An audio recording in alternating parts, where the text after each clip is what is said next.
All right, guys, we're back again. We'll be demonstrating a side of pork breakdown this afternoon. So as we go throughout, we'll be talking about each primal we're pulling and what cuts you can get out of it, and trying to break it down as much as we can, but keep it related to barbecue as well. So Bryce is going to get started, but taking off the shoulder or the forequarter. Predominantly, you'll get three main cuts out of a pig or most animals. Is your forequarter, your loin or your middle, we call it, and then your leg. You want to flip?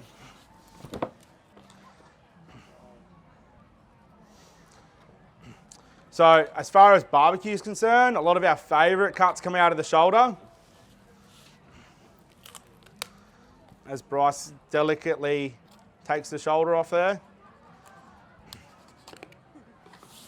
Right, so to start with, we'll be looking at our Boston butt. So Bryce is going to take this rib cage out and expose the collar butt, and then we'll take it off through the ball joint and leave that scapular bone in, which if you've cooked a pork butt, you'd see, you know, that nice bone pull through.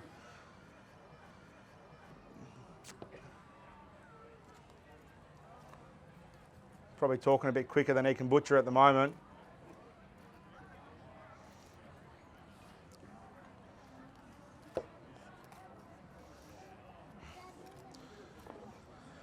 So the reason we take those ribs and that neck bone off there is again to expose the meat. So when we're smoking it or when we're cooking it, we can really focus a lot of flavour onto the meat there.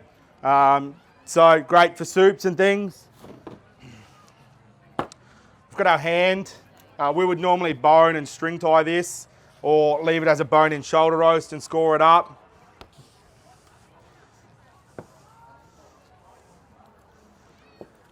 So while I'm mucking around with this, you can see Bryce is there taking the skin off, because when we do these low and slow cooks on pork, you won't get crackle. So again, just trying to focus as much flavour as we can directly onto the meat.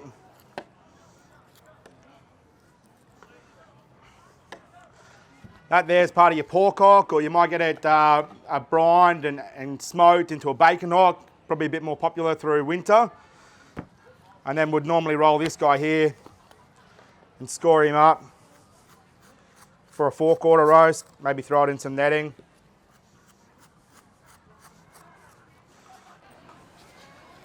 That's your Boston butt. I'll chuck that over here. So with your butt, you can see we've gone through the ball joint there. So that's now your scapular bone, or you could call it your shoulder blade bone. We've got the pork scotch fillet, or the collar butt you might have heard it referred to before. That is probably the nicest muscle in regards to pulled pork is concerned. So you'll see a lot of the time people recommend just the collar butt if you wanted something boneless, a little bit smaller in size.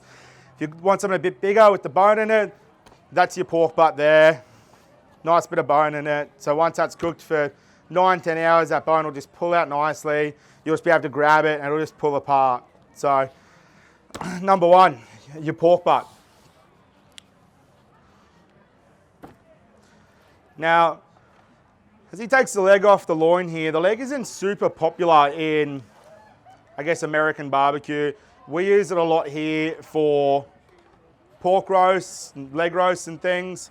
In America, for them, it's really just ham that they'll refer to it for. So they'll brine it or pickle it and then smoke it and turn it into ham. So we'll trim it up into a ham trim leg, much like what you'd see at Christmas.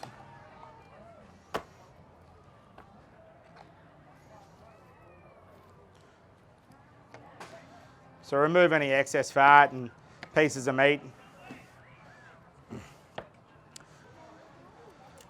So as hard as it is to cut a Christmas ham, we try to make it a little bit easier by removing the tailbone, which Bryce is doing here.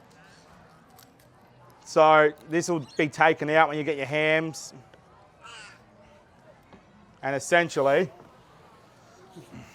that would be your leg ham or Christmas ham or a bone-in pork roast. So that's there. Now we're going to start working on the middle. Bryce is going to have to get his skillet. Do you want to rip that loin off? And I'll muck around with that while you muck around with some ribs. Everyone's favourite cut, ribs. So we're going to cut a couple different styles of ribs. We're going to cut St. Louis and hopefully some baby backs. Just got a handsaw here today, so Bryce will have to get his arms moving and get through these bones. And the reason it is hard to find really meaty, good quality ribs in Australia is because we all love pork belly just as much as we love ribs. So you can see we've just taken this piece off the end of those ribs there. And that is where your pork belly would come from as well. So that's a pork belly portion. And when we do these ribs, you'll see we kind of destroy the rest of the pork belly. So that's why it's a little bit harder. It's getting easier to find good ribs here, but that was the original reason why it was quite hard to get good ribs. Now while Bryce is going away at that, we don't have any string, but normally we'd cut this into some pork loin chops or pork loin roast and string it up. It's much like beef. This is your pork eye fillet. It's very tender. It's very lean. You might have heard it on the Australian pork ads. You know, you take the pork fillet over and you pork your neighbour. But yeah, back to the loin. So we would take this out.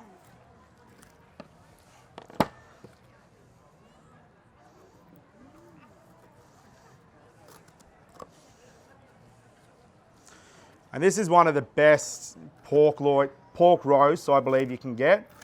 The only thing that really makes it better is if you can get the belly left on and wrap it around it. So what we've actually saw today is this one has a large cyst in it, which we come across quite often. And we would pretty much disregard that whole piece of meat there now. So happens in the meat industry and it's not ideal.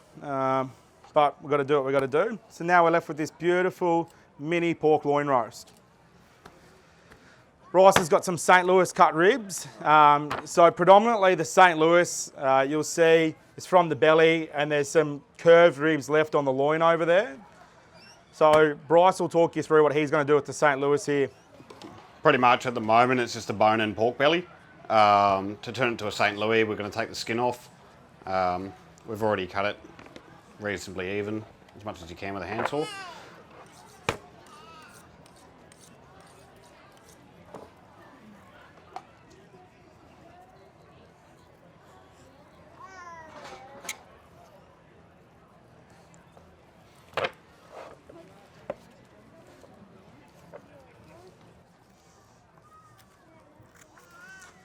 While he's doing that and showing your ribs, I'm just going to muck around and bone this pork leg out to show you a couple primals as well.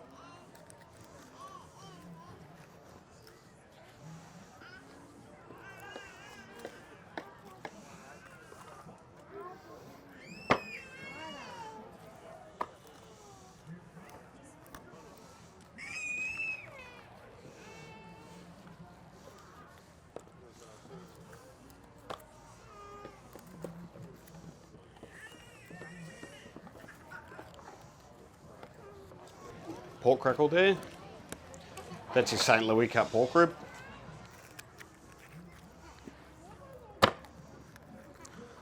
So St. Louis cuts are super popular because being from the belly, there's a lot of fatty meat around it. So again, it's quite forgiving compared to what we'll see in the baby back. If you overcook the baby back, it's very quick to dry out. Where this belly meat that lays around it is a lot more forgiving. So you can see there's a couple layers of fat running through the middle there as well.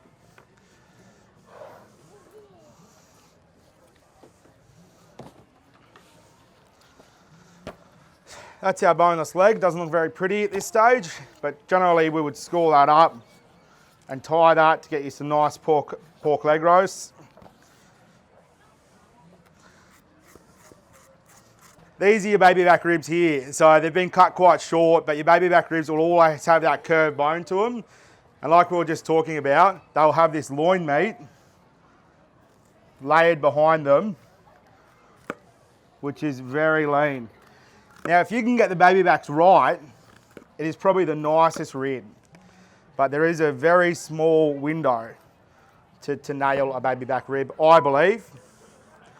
There might be some teams here that disagree.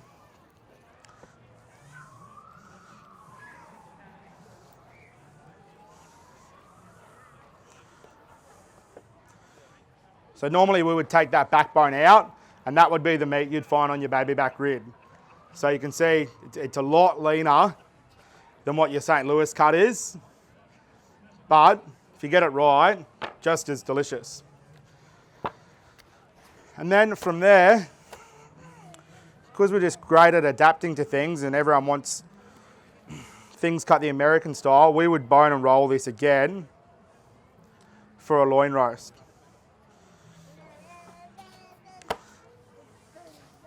So just like that, we would roll that up. But we'd take the skin off and cut it into pork steaks. And you'd get nice little medallions, just like that. Was there any questions in regards to pork? Nothing today? All right. Well, thank you very much, everyone, for coming on down, watching the pig breakdown, and we'll see you around.